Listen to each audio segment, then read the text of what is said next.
Lição de número 35 tem como tema Jesus começou seu ministério.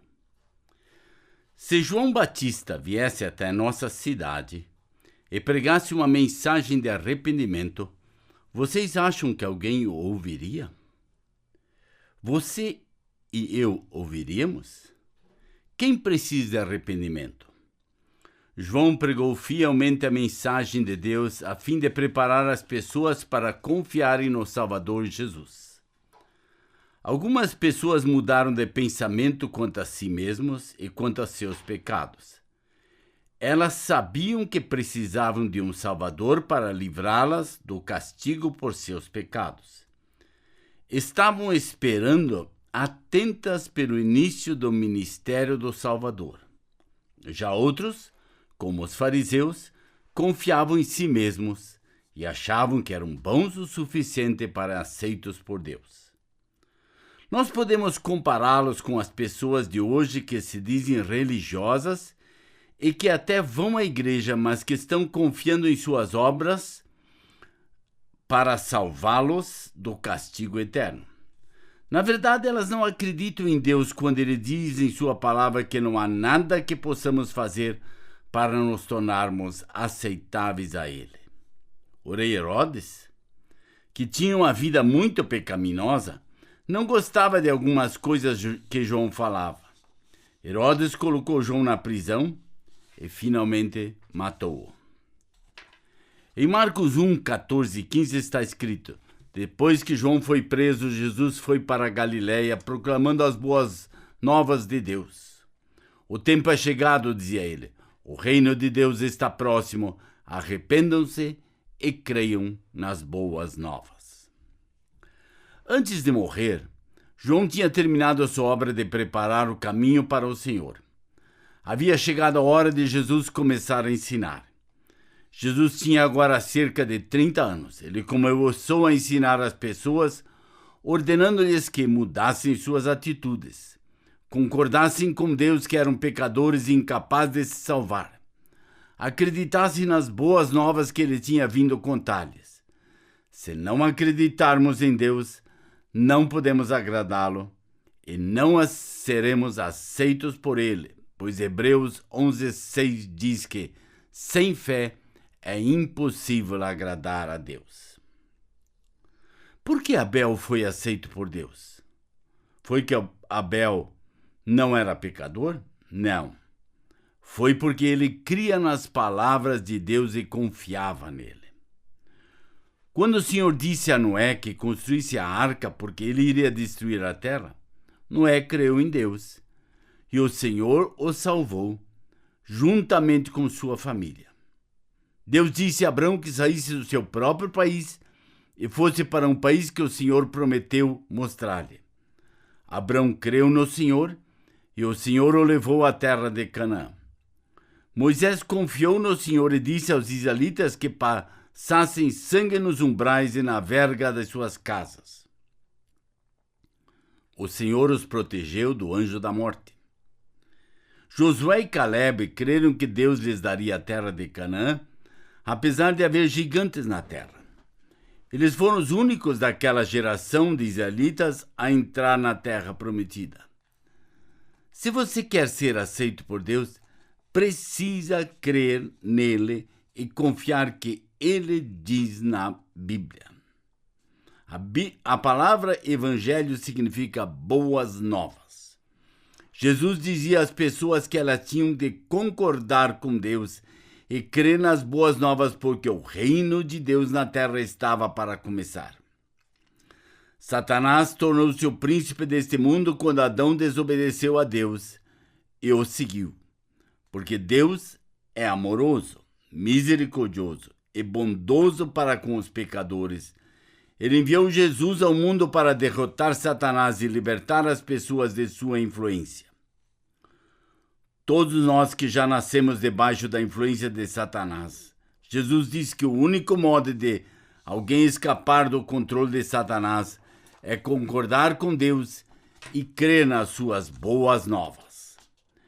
Esta é a boa nova de Deus para cada um de nós. Pela fé em Deus e confiança no Salvador, podemos escapar da influência de Satanás e ter amizade e comunhão com Deus. Como está escrito em Marcos 1, 16 a 20. Passando ao longo do mar da Galileia, Jesus viu Simão e seu irmão André lançando redes ao mar, pois eram pescadores. Sigam-me, disse Jesus, e eu os farei pescadores de homens. No mesmo instante, eles deixaram as redes e o seguiram. Jesus começou a chamar homens para segui-lo. Ele iria ensiná-los. Iria enviá-los para pregarem a outros a mensagem a respeito do reino vindouro de Deus sobre a terra.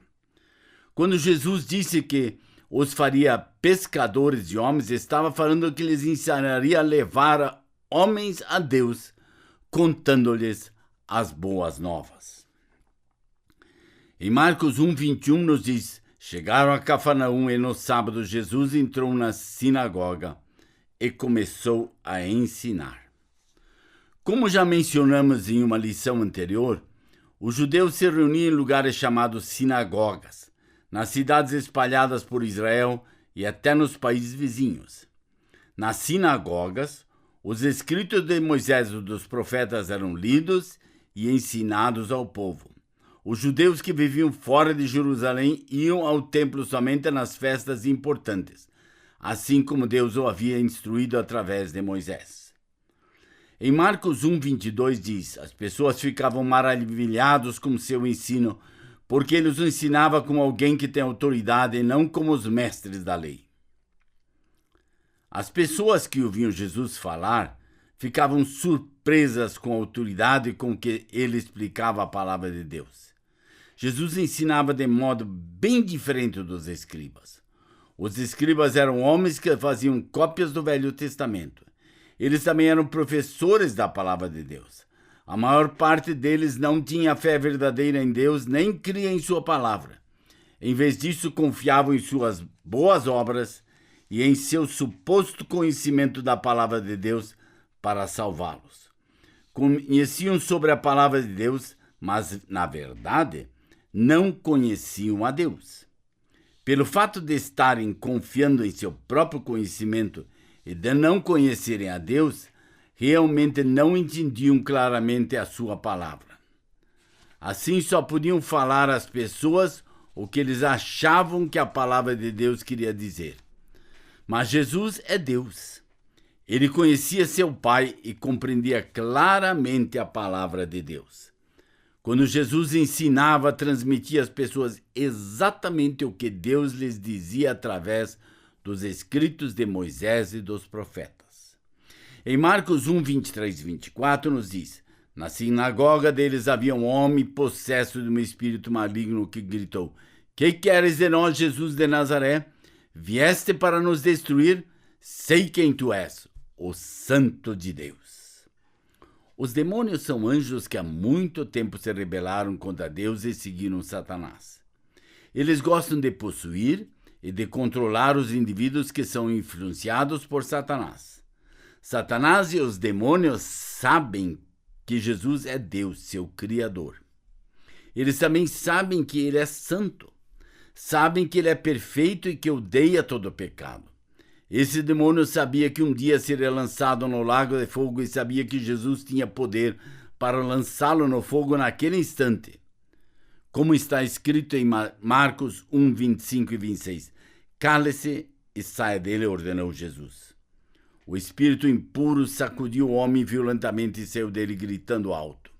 Jesus mandou o demônio se calar. Ele não queria que as pessoas soubessem sobre ele através dos demônios. Satanás é mentiroso. Jesus veio para falar a verdade. O próprio Jesus contaria às pessoas a verdade sobre Deus e mostraria seu poder a elas através dos milagres que faria. Em Marcos 1, 27 a 28 diz: todos se admiraram a ponto de perguntarem entre si: que vem a ser isto? Uma nova doutrina? Com autoridade ele ordena aos espíritos imundos e eles lhe obedecem. Então correu célere a fama de Jesus em todas as direções, por toda a circunvizinhança da Galileia. Mais uma vez as pessoas puderam ver que Jesus tinha tremendo poder e autoridade. Em Marcos 1, 34 a 39, nos diz: Jesus curou muitos que sofriam de várias doenças, expulsou muitos demônios. Contudo, não permitia que os demônios falassem, porque sabiam quem ele era. De madrugada, quando ainda estava escuro, Jesus levantou-se, saiu de casa e foi para um lugar deserto, onde ficou orando. Porque Jesus Cristo é Deus, todas as coisas estão sob o seu poder. Deus é o Todo-Poderoso tanto no céu quanto na terra. Jesus sentiu compaixão daquelas pessoas enfermas e possessas. Ter compaixão é ser sensível aos problemas dos outros e querer ajudá-los. Ele sabia que todas as coisas tristes estavam no mundo por causa do pecado do homem e da influência de Satanás. O Senhor também se preocupa com você e comigo. Ele não mudou. Ele é o mesmo ainda hoje. Sabe se ainda estamos ou não sob o poder da morte. O Senhor deseja resgatar todos da má influência de Satanás. Em Marcos 1,40 relata: um leproso veio a Jesus e de joelhos suplicou-lhe: se quiseres, podes purificar-me. A palavra usada na Bíblia para lepra inclui várias doenças de pele. Algumas dessas doenças causavam a morte dos nervos nas extremidades do corpo, resultando numa infecção que faria a carne se deteriorar, fazendo com que a pessoa doente perdesse partes do corpo, tais como dedos, mãos e até certas partes do rosto. Naquele tempo não havia remédio para curar a lepra. Esse homem sabia que não podia curar a si mesmo e que os homens não poderiam ajudá-lo. Mas Jesus era diferente. Sim, Jesus era homem, mas ele tinha o poder de Deus porque ele era Deus. O homem que tinha lepra percebeu que Jesus podia ajudá-lo, ainda que ninguém mais pudesse. Ele fez a única coisa que podia fazer. Foi até Jesus, pedindo misericórdia e ajuda. A enfermidade da lepra é como o pecado em nossas vidas.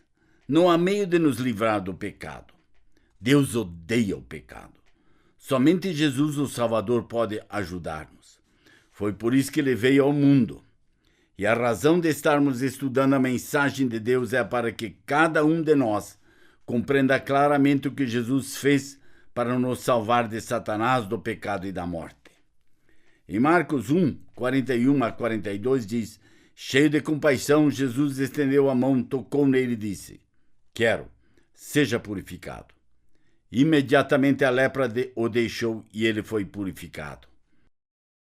No tempo da Bíblia, os leprosos eram desprezados e ninguém sequer se aproximava deles. Mas Jesus tocou nesse homem porque o amava. Jesus estendeu a mão, tocou no homem, falou e a lepra desapareceu. Ele poderia ter apenas falado e o homem teria sido curado.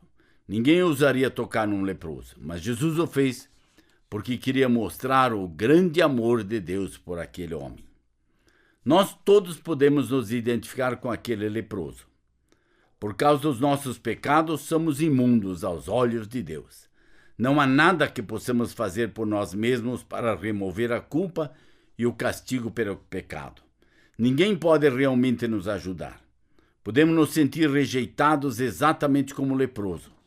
Podemos até achar que alguém soubesse como nós realmente somos no interior, jamais iria querer se associar conosco. Talvez pensemos que Deus olha para nós dessa forma também, mas Deus conhece tudo sobre nós e ainda assim quer ser nosso Salvador. Ele não apenas se importa e deseja nos alcançar, mas somente Ele tem o poder para nos salvar. Essa é a nossa proposta nessa jornada de 50 passos ou 50 lições. O convido a estudar a palavra de Deus juntos e a descobrir o que ela diz.